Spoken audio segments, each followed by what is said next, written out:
Jesus wants me to make a video once a week to let you know how I'm doing. I'll just let you know that I'm still trying to follow the Gail commandments.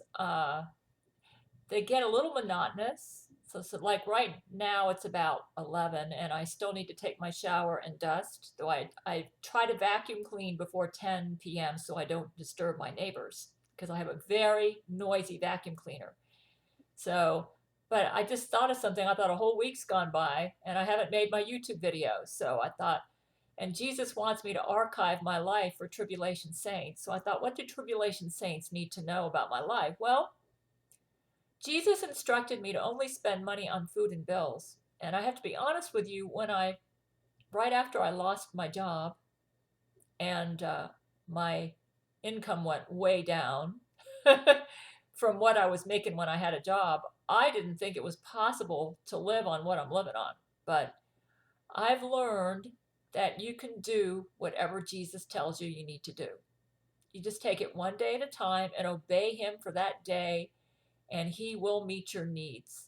Jesus told me only food and bills. Like for instance, I sewed this. I sewed the top and the shorts. This is my walking outfit, and as you can see, I used to be a really big health nut, where I would really go out of my way to try to buy organic, and I was buying supplements like CoQ10 and flax oil, and I still use flax oil, but not every day like I used to, and I'm not as big as. You know what?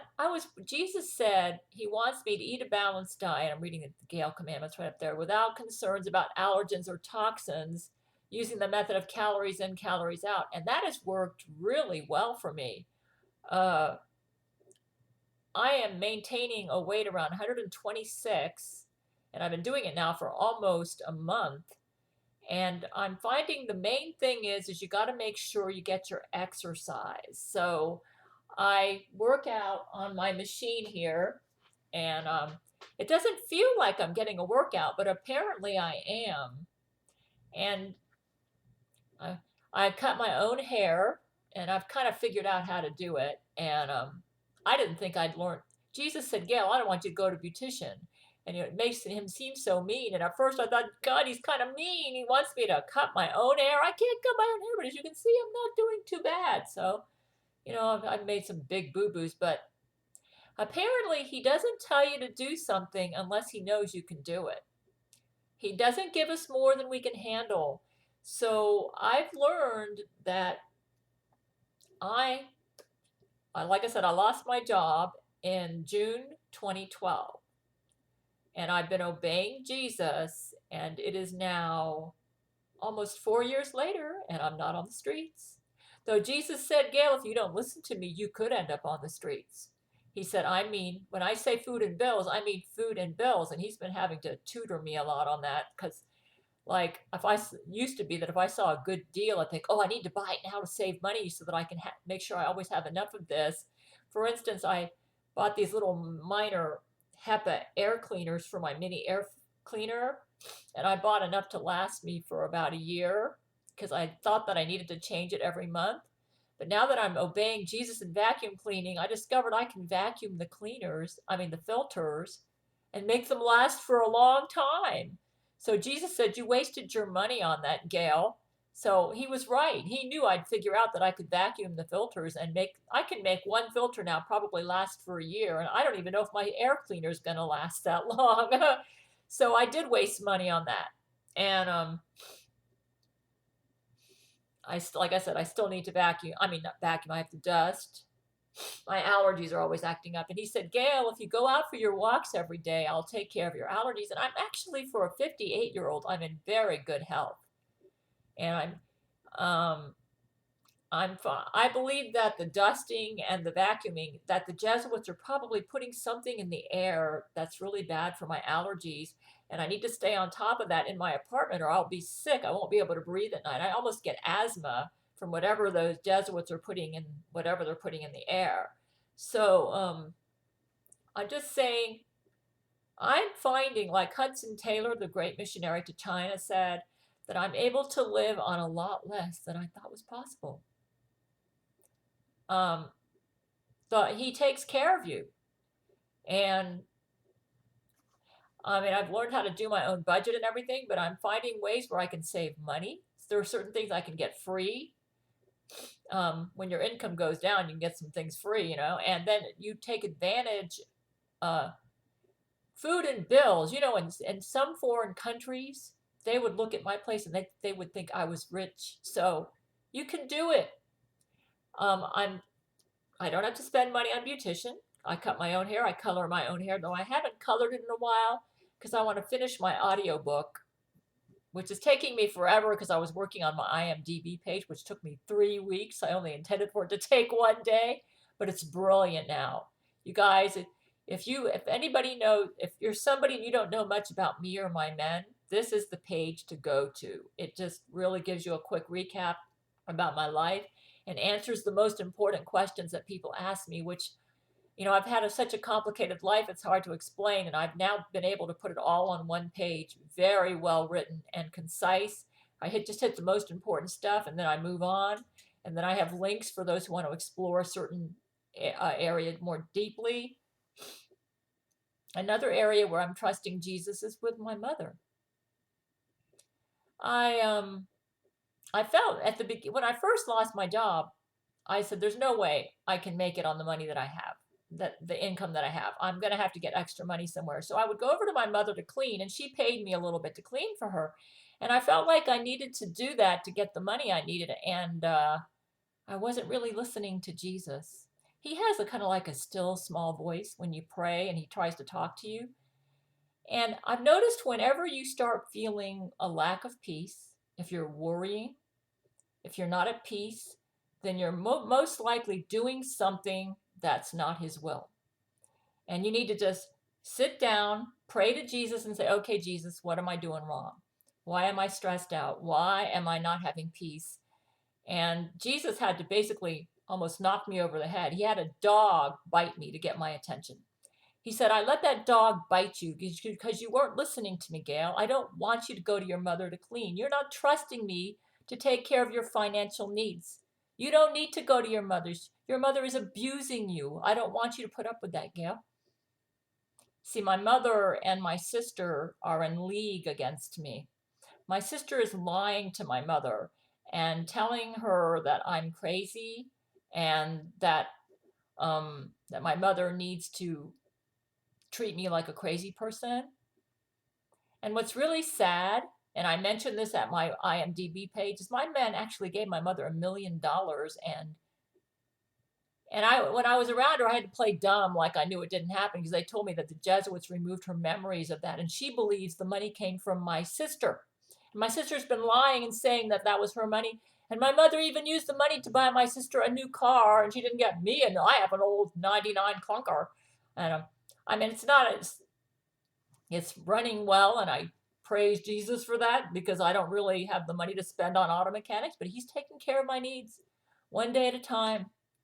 And I'm just learned that I can cut I've been, for instance, I'm finding for groceries that basically if I follow calories in, calories out, the myfitnesspal.com website, that it really helps my budget out too. I was spending like, I would say $200 to $300 a month on food, almost $300 a month on food. And part of it was because I was getting like special oils for health and stuff. And I've discovered that if I don't worry about organic, though I do get some organic because I just like the taste of organic, but if I don't worry about organic and I pretty much eat the same things, like I love stir-fried rice vermicelli, I like my salad, and then I buy cheap and low-calorie foods like cabbage, tomatoes, romaine lettuce, and I'm able to stay within my food budget. And I'm saving since I've started my myfitnesspal.com, I'm saving about $150 a month on groceries by not worrying about organic. And I thought, Jesus, you're not. I said, wonder why Jesus is telling me, Gail, don't be obsessed about organic. Don't worry about the toxins. He said, don't eat special foods for health needs. And so now when I go to myfitnesspal.com, I make sure I'm getting enough proteins, carbohydrates, because they have it listed out there so you can see how you're doing for every day. Like I get to the end of the day, I think, oh, I'm a little short on the fats. Well, let's go have some more of those honey roasted peanuts. Or I might say, oh, I'm going too high on the fats. And so this is really good. It seems like if I eat balanced, that my body maintains weight better. It's like before I would be on special diets where I'd try to concentrate on eating a bunch of raw and not having any cooked foods or having minimal. And I was gaining weight. It wasn't working. What I think is happening is it's the combination of exercise, but also eating balanced. But this is what your body does. I really believe this. If you go on a fad diet, anything like raw food or whatever it is, but you're not eating balanced, maybe you're not getting enough carbs, you're not getting enough protein, you're not getting enough sugars, you're not getting enough and My Fitness Pal, they have like carb section, proteins, fats, sugars. And if you're not getting enough fats, your body is going to retain weight because it's telling myself, I'm missing nutrients. I cannot afford to shed the calories. So I am going to keep the weight on so that the cells have nutrition. So if you eat balanced, you're more likely to lose. So the trick is eating balanced and having lower calories overall and then calories out. And then that's what I'm finding is working for me. Because my body's saying, well, my nutritional needs are being met. I got enough protein today. I got enough carbs. I got enough sugars. Got enough oils. And she's eating less calories, so let's let her go down. So that's what's happening. And I'm saving money on top of that. Because I make sure I get enough protein, but not too much. And I'm going balanced and saving money. And you might say, how can you be faithful to Brent when you've never really met him face to face? Well, let me tell you, he did come to my apartment store in Linwood, Washington one time in 1993. And I saw him from my window. I know this guy loves me.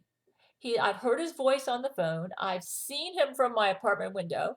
He just came by to say, this was at a time when my husband almost cut me and Brent off. And Brent wanted to come by to reassure me. And then a month after I saw Brent at my window, I got this letter from a Paramount Studios attorney accusing me and my husband of harassment. I've got all this on my IMDb page. You got to read it. So I have no doubt that I had been communicating with Brent. I've seen him with my own eyes. He was wearing a costume, but I've seen him. I've heard his voice. And nobody can convince me that I was hallucinating. I know what I saw, okay? So I'm the type of a woman. Another thing I've noticed whenever you honor love in your heart and faith, you're honoring Jesus. Even if everybody thinks you're crazy. I could tell that Brent loved me so much he was willing to die for me. And that's when I offered him my hand in marriage. And I told myself, I cannot betray this man. And if I can never marry him in this life, I will be engaged to marry him until the day I die, because it's the right thing to do. And like Dr. Bob Jones Sr. says, do right though the stars fall.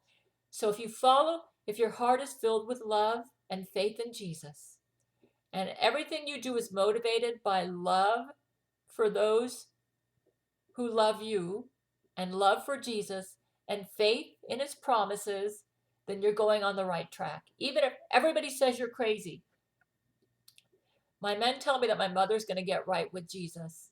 You know, my mother's old. She could die any day now. And sometimes I think, what if she dies? But I was thinking, Jesus wouldn't let me down. He doesn't want me dealing with her right now. He's going to take care of her, and I have to trust him. And it's going to come out okay. I believe in Romans 8:28. So the thing is, you just need to go forward with love in your heart and faith in Jesus and trusting him and obeying him, even if it seems crazy, even if it doesn't make sense. Oswald Chambers, my utmost for his highest is great. I would recommend that for anybody who's a tribulation saint. And never lose faith in Jesus. If he tells you to do something, do it. No questions asked. Just do it. Trust him. He'll make it work out right. I'm not on the streets. I look healthy. I'm doing great. The Gail commandments rock.